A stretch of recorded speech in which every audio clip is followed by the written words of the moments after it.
Thanks for tuning in, I really appreciate it. So I was just able to finish up this relief carving called the Secluded Survivor. So I guess we're just going to jump right into the video. So the first thing I did was establish the layers of the carving with a router, which I didn't have recorded. You can also use gouges here, but I find a router goes much faster. I then established the ground plane, which is basically a layer in the carving that its depth gradually gets deeper as you go, starting from the shallowest part of the carving all the way back to the background. In this case, the ground plane stops at the layer of cattails in the distance, which will be carved later. I then started shaping the trees and establishing its depth throughout different parts of the trees.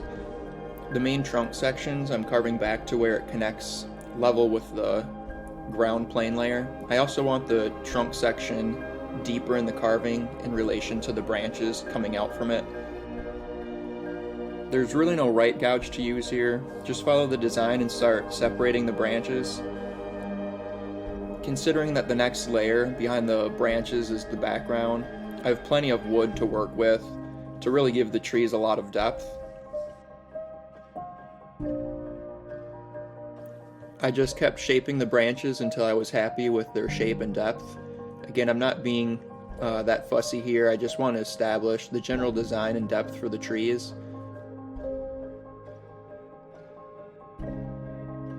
I then transitioned my attention to the near cattails.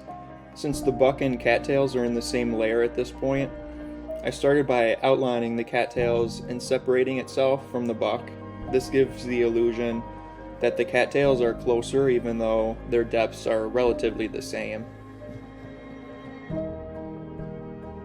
Since the buck in the design is walking towards the viewer at an angle, I used all the wood I could and tapered the depth of the buck all the way back to the next layer, which in this case is the distant cattails. This really makes the cattails pop and gives me plenty of wood to work with to give the cattails some character. When I did this, I made sure I didn't lose any reference lines that I knew would be difficult to adjust later. In this case, the area near the buck's legs and stomach. When I tapered back the buck, I carved in those lines as I went so they wouldn't be lost as wood was removed. After transferring the cattail design back onto the wood, I started outlining each individual weed and cattail and established which ones are in front and behind each other. Since the router only roughly separates the layers, I have to go around and clean up the areas it missed with gouges. This can be time consuming at times, especially if there's a lot to clean up. Because the near cattail layer is so thick, it can be tricky. It's important to make sure your stock cuts are as vertical as possible. If they aren't, it can throw off the design as you shape it later.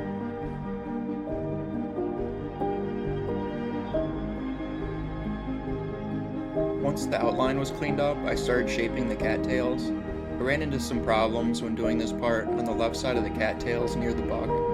There were some deep and tight spots here that I just wasn't expecting.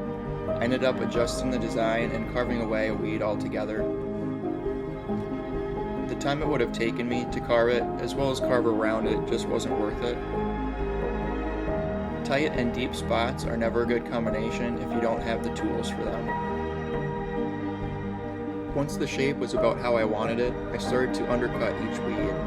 To me, this is the most important cut for a wood carver, but it's also the most time consuming.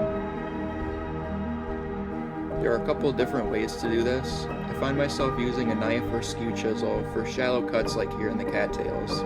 I hold the chisel at an angle as I make the cut, then follow up with a small and shallow sweep gouge, running perpendicular to complete the undercut. The undercut creates shadows and establishes depth. It really makes the carving come to life.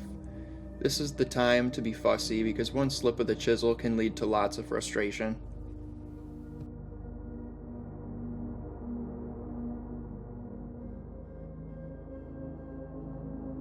I already shaped the tree, so now I'm going back to start undercutting here as well using the same technique.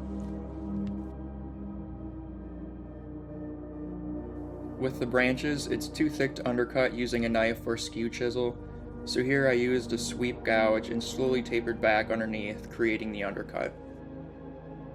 Since this area is so deep, a standard gouge can't reach the back. Instead, I used a drake chisel to complete the undercut in these deep spots. I could have carved all the way around the branches in some areas, completely separating it from the background. I tend to favor strength though, so I still left wood behind the branches, giving it much more strength. Next, I started the most nerve-wracking portion of the carving, the buck. The buck is the main focal point, so I have to get it right. I really take my time and slowly make several small cuts, first outlining the head of the buck.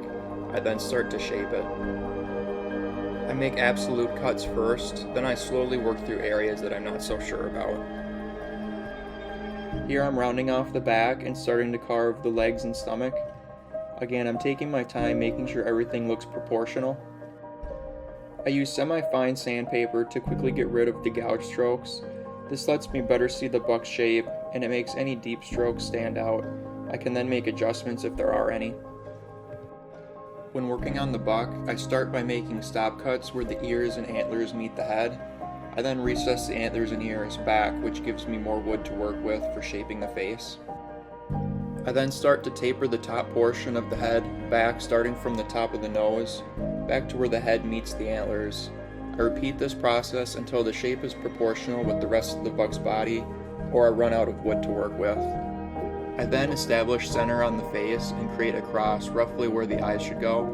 I then taper back each side of the head, starting from the sides of the nose back to the ears.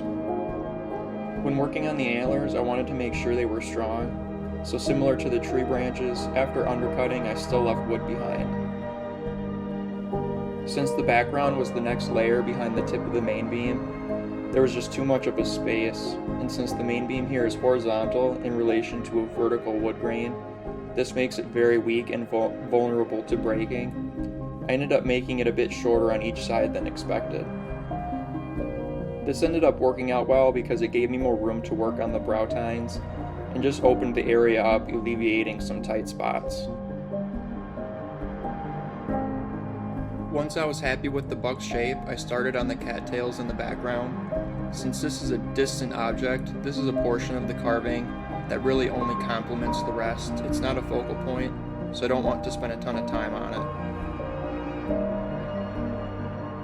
I save some time by limiting my undercutting in this area. I don't go out of my way to undercut each weed. I only undercut areas that are easy to access and can be carved with a V-gouge held sideways. I ran into another difficult section here that I wasn't ready for. The area where the distant cattails meet the close-up cattails. It was very tricky to properly carve because the near cattail layer is so thick. This was an area that required several different kinds of spoon gouges that I just didn't have. I ended up thinning out that layer of cattails in the back so there wasn't as much carving that needed to be done. Again, I don't want to spend too much time on this background layer. After everything is all shaped, I get to start the final stage of the carving, which is adding the final details and textures.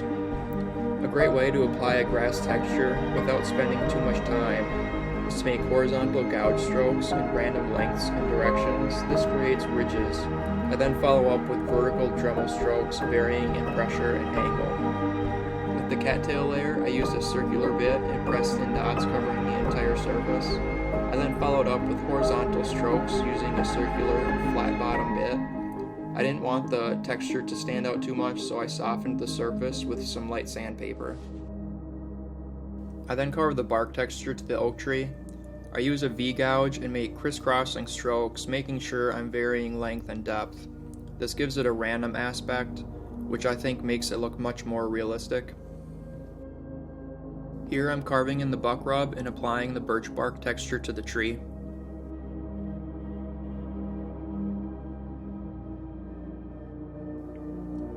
With the water texture, I choose a gouge that I feel best matches the water ripple size. I then make horizontal gouge strokes in an S shape, varying in length here as well. I make sure the strokes closer to the distant cattails are shallower, making it look as though they are further away.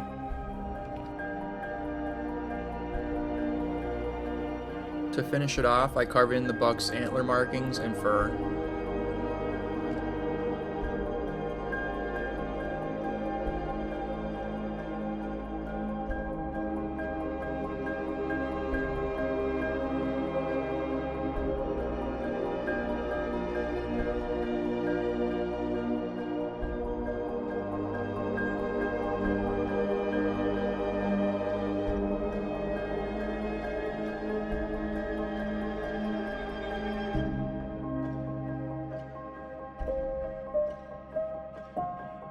This carving was inspired by real whitetail deer behavior.